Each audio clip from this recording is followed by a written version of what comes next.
கட்டுமானத்தின் வலிமை, கட்டிடங்களின் பாதுகாப்பு. ஸ்ரீ துர்கா டிஎம்டி கம்பிகள். TVR garden signature living T Nagar இப்போ திருவள்ளூருக்கு வந்தாச்சு. Near DMart on new bypass road, Tiruvallur நகராட்சிக்குட்பட்டது. பிளாட் 20 லட்சம் முதல். கான்டாக்ட் 9955518814. இந்த சொந்த வீட்டுக்கு அவர் வந்ததுக்கு அப்புறம் திருப்பி என்ன பண்ணுறாருன்னா ஒரு வருஷத்தில் அந்த வீடை காலி பண்ணிட்டு திருப்பி பழையபடி வெளியில் போகிறாரு.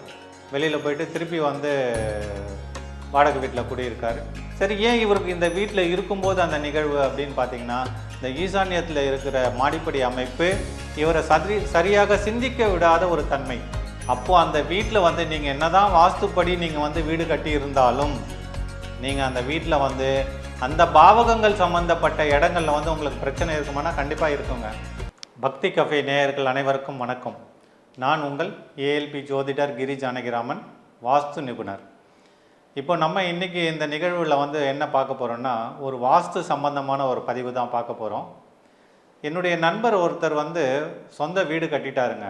இந்த சொந்த வீடு கட்டிட்டு அவர் வந்து என்ன பண்ணார்னா, அடிக்கடி அவர் வந்து வருவார். சொந்த வீட்டில் வந்து ஒரு 6 மாதம் 1 இயர் இருப்பார். எனக்கு இந்த வீடு சரியாக செட்டே ஆகலைங்க. வீட்டுக்கு வந்ததுலேருந்து எனக்கு ஒரு மன இறுக்கமாக இருக்குது, ஒரு மனசு அழுத்தமாக இருக்குது, பிரச்சனைகள் ஜாஸ்தியாக இருக்குது, சரியான வந்து பொருளாதாரமே இல்லை அப்படின்ட்டு என்ன பண்ணுறாரு, பக்கத்தில் ஒரு 2 கிலோமீட்டர் தள்ளி ஒரு வீட்டுக்கு வாடகைக்கு போகிறாரு. சரி, அங்கே போனதுக்கப்புறம் அவருடைய மனநிலை என்ன, எப்படி இருக்குது, அவருடைய சூழ்நிலை எப்படி இருக்குது அப்படின்னு பார்த்தோம்னா, சார் நான் சொந்த வீட்டில் இருக்கும்போதை விட வாடகை வீட்டில் இருக்கும்போது நான் வந்து கொஞ்சம் ரிலாக்ஸேஷனாக ஃபீல் பண்ணுறேன். அதே பிரச்சனைகள் தான், அதே மனிதர்கள் தான், ஆனால் எனக்கு உண்டான அந்த பிரச்சனைகள் வந்து அதோட எனக்கு வரக்கூடிய அந்த பாதிப்பு வந்து பார்த்திங்கன்னா கொஞ்சம் கம்மியாக இருக்க மாதிரி நான் ஃபீல் பண்ணுறேன் அப்படின்ற மாதிரி சொல்கிறாரு. திருப்பவும் வந்து பார்த்திங்கன்னா ஃபேமிலி சுச்சுவேஷன், அவங்களுடைய குடும்ப சூழ்நிலை காரணமாக திருப்பி சொந்த வீட்டுக்கே வராரு. இந்த சொந்த வீட்டுக்கு அவர் வந்ததுக்கப்புறம் திருப்பி என்ன பண்ணுறாருன்னா, ஒரு வருஷத்தில் அந்த வீடை காலி பண்ணிட்டு திருப்பி பழையபடி வெளியில் போகிறாரு. வெளியில் போயிட்டு திருப்பி வந்து வாடகை வீட்டில் குடியிருக்காரு. திருப்பி வந்து இங்கே சொந்த வீட்டுக்கு வரார். சரி, இந்த நிகழ்வுகள் ஏன் இவருக்கு வந்து இப்படி மாறி மாறி நடக்குது, ஏன் இவர் வந்து சொந்த வீட்டுக்கு வந்தால் இவருக்கு வந்து மனம் சம்பந்தப்பட்ட நிகழ்வுகளும் சரியான முடிவெடுக்கக்கூடிய ஒரு தன்மையும் இல்லை அப்படின்ற மாதிரி வந்து பொருளாதாரம் சம்பந்தப்பட்ட நிகழ்வுகளும் ஏன் இவருக்கு வந்து பாதிப்பை கொடுக்குது அப்படின்றத வந்து நம்ம வந்து பார்த்தோம்னா, முதல்ல நம்ம இந்த அக்ஷய வாஸ்து அக்ஷய லக்ன பദ്ധதியில் வந்து பார்த்தோம்னா, நம்மளுடைய ஜாதகம் தான் வந்து நம்மளை வந்து பிரதானமாக இயக்கும். இந்த ஜாதகம் நம்மளை வந்து பிரதானமாக இயக்கும் போது இங்கு வந்து பார்த்திங்கன்னா உங்களுக்கு 2ஆம் இடம் சம்மந்தப்பட்டது, 4ஆம் இடம் சம்மந்தப்பட்ட நிகழ்வுகள் உங்களுக்கு சரியில்லைன்னா கண்டிப்பாக அதே பாதிப்பு வந்து பார்த்திங்கன்னா வீட்லேயும் உங்களுக்கு இருக்குமானா கண்டிப்பாக வீட்லேயும் இருக்கும். சரி, இவருக்கு வந்து பார்த்திங்கன்னா இந்த ரிஷப லக்னம் போயிட்டுருக்கு, ஏஎல்பி லக்னம் வந்து பார்த்திங்கன்னா ரிஷப லக்னம் போயிட்டுருக்கு. இந்த ரிஷப லக்னத்துக்கு 8ஆம் இடத்துல வந்து பார்த்திங்கன்னா குரு பகவான் இருக்கார். தனுஷில் வந்து குரு பகவான் இருக்கார். இது வந்து பார்த்திங்கன்னா ஜாதகருக்கு வந்து இந்த வருமானம் சம்மந்தப்பட்ட நிகழ்வுகள் அவருக்கு வந்து ஒரு சாதகம் இல்லாத ஒரு தன்மையை வந்து கொடுத்துருக்கு அந்த வீட்டில் அப்படின்றத வந்து நம்ம வந்து ஆய்வு பண்ணுறோம். ஏன் வந்து இந்த குரு பகவான் வந்து 8ஆம் இடத்துல இருக்கும்போது இது சாதகம் இல்லாத தன்மைகள் இருக்குது அப்படின்னு வந்து பார்த்திங்கன்னா, இவருக்கு வடகிழக்கு மூலைன்னு சொல்லக்கூடியது இந்த குரு பகவானுடைய தன்மைகள் நிறைந்த ஆதிக்கம் நிறைந்த பகுதியான வடகிழக்கு மூலை. இது இந்த இடம் வந்து பார்த்திங்கன்னா நம்மளுக்கு தனம் சார்ந்த நிகழ்வுகள், வருமானம் சார்ந்த நிகழ்வுகள், பொருளாதாரம் சார்ந்த நிகழ்வுகளில் வந்து ஒரு திருப்தியற்ற தன்மை இருக்கானா இருக்குது. எப்படி சார் இருக்குது அந்த இடத்துல அப்படின்னு வந்து பார்த்தோம்னா, வீட்டோட அமைப்பை பார்த்தோம்னா இவர் கரெக்டாக வந்து பார்த்திங்கன்னா வடகிழக்கு மூலையில் தான் வந்து மாடிப்படியை அமைச்சிருக்காரு. இது வந்து முற்றிலும் ஒரு தவறான ஒரு அமைப்பு. நம்ம எப்போயுமே என்ன சொல்லுவோம், வாஸ்துவில் வடகிழக்கு மூலை வந்து எப்போவுமே வந்து லைட்டாக இருக்கணும், அங்கே வந்து எந்த பொருளுமே டம்ப் பண்ணக்கூடாது, பாரமுள்ள தொட்டி கூட வந்து மாடியில் வந்து பாரமுள்ள தொட்டிகளை வந்து வடகிழக்கு மூலையில் மாடியில் வைக்காதீங்க அப்படி தான் வந்து நம்ம சொல்லுவோம். சரி, இவருக்கு வந்து பார்த்திங்கன்னா இந்த மாடிப்படி அமைப்பு வீடை ஒட்டி தான் இருக்குது, வடகிழக்கு மூலையில் இருக்குது. வடகிழக்கு மூலையில் வந்து பார்த்திங்கன்னா கார் பார்க்கிங் விட்டுறாரு. இந்த வடகிழக்கு மூலையும் வந்து இங்கே கட் ஆயிடுது கார் பார்க்கிங்னால. ப்ளஸ் வந்து பார்த்தீங்கன்னா இந்த மாடிப்படி போன்ற அமைப்புகளும் இவருக்கு வந்து ஒரு பாரத்தை கொடுக்குது. இந்த மாடிப்படி அமைப்பு வந்து ஏன் இவருக்கு வந்து பாரத்தை குறிக்குது அப்படின்னு வந்து நம்ம இங்கே சொல்கிறோம்னா, நம்ம எப்பயுமே என்ன சொல்லுவோம் வாஸ்துல, ஈசானிய மூலை அப்படின்னு சொல்லக்கூடிய இடம், நார்த் ஈஸ்ட் கார்னர் தான் வந்து ஒரு வீட்டோட தலைப்பகுதி.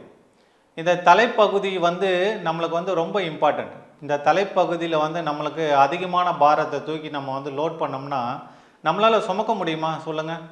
நம்மளுக்கு தலையில் எவ்வளோ பாரம் வச்சா நம்மளால் சுமந்துட்டு போக முடியுமோ அவ்வளோ பாரம் வச்சா தான் சுமந்துட்டு போக முடியும்.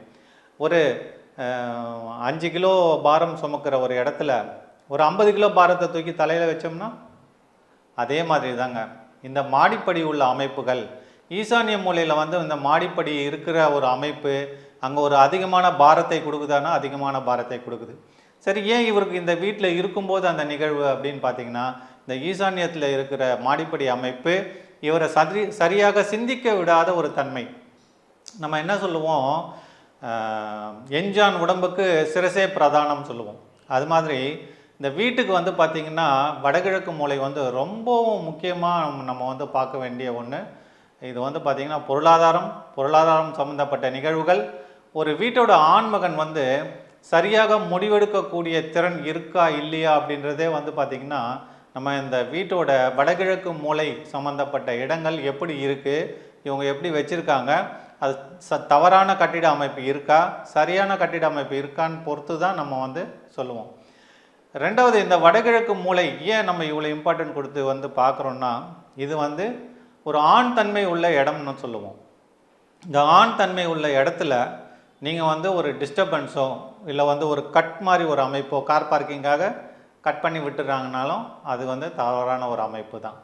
இப்போ இது மாதிரி சூழ்நிலையில் நம்ம என்ன பண்ணுறோம் அப்படின்னா, அக்ஷய வாஸ்துவில் வந்து நம்மளால் மேக்சிமம் எவ்வளோ வந்து உங்களுடைய ஏஎல்பி லக்னம் என்ன போயிட்டுருக்கு, உங்களுடைய ஏஎல்பி லக்னத்துக்கு 4ஆம் பாவக அதிபதி யார், அவர் என்ன நிலைமையில் இருக்கார், அவர் எந்த வீட்டில் இருக்கார், அவர் எந்த திசையில் நீங்கள் வந்து வீடு கட்டினா நல்லாயிருக்கும், எந்த திசையில் வந்து வீடு கட்டணும் போது இப்போ நிறைய பேர் ஒரு கேள்வி கேட்குறாங்க நம்மகிட்ட. சார், நீங்கள் சொல்லிடுறீங்க இப்போ வந்து ஏஎல்பி லக்னம் இந்த லக்னம் போயிட்டுருக்கு, இந்த லக்னத்துக்கு 4ஆம் இடம் தான் வந்து தலைவாசல், இந்த 4ஆம் இடம் தலைவாசலை பேஸ் பண்ணி நீங்கள் வந்து சொல்கிறீங்க, அப்போது எனக்கு வந்து லக்னம் மூவ் ஆகணும்னு சொல்கிறீங்க, இப்போ அடுத்து 10 வருஷம் கழிச்சு எனக்கு லக்னம் மூவ் ஆயிடுது, எனக்கு எகைன் 4ஆம் இடமும் சேஞ்ச் ஆகுது, நான் எப்படி சார் இப்போ வந்துட்டு திருப்பி வாசல் மாற்றி அமைக்கணுமா அப்படின்னு கேட்குறாங்கன்னு வச்சுக்கோங்க. அது மாதிரி மாற்றி அமைக்க வேண்டிய அவசியம் இல்லை. நம்ம வந்து வீடு கட்டும்பொழுது, வீடு வாங்கும்பொழுது இந்த நிகழ்வை பார்த்தா போதும். ரெண்டாவது, நம்ம என்ன சொல்கிறோன்னா, இந்த அக்ஷய வாஸ்துவில் வந்து நீங்கள் வந்து இந்த 4ஆம் இடம் லக்னம் மாறிட்டே இருக்குது, 4ஆம் இடமும் உங்களுக்கு மாறும், அதிபதியும் மாறும். அப்போது அந்த வீட்டில் வந்து நீங்கள் என்ன தான் வாஸ்துப்படி நீங்கள் வந்து வீடு கட்டி இருந்தாலும் நீங்கள் அந்த வீட்டில் வந்து அந்த பாவகங்கள் சம்மந்தப்பட்ட இடங்களில் வந்து உங்களுக்கு பிரச்சனை இருக்குமானா கண்டிப்பாக இருக்குங்க.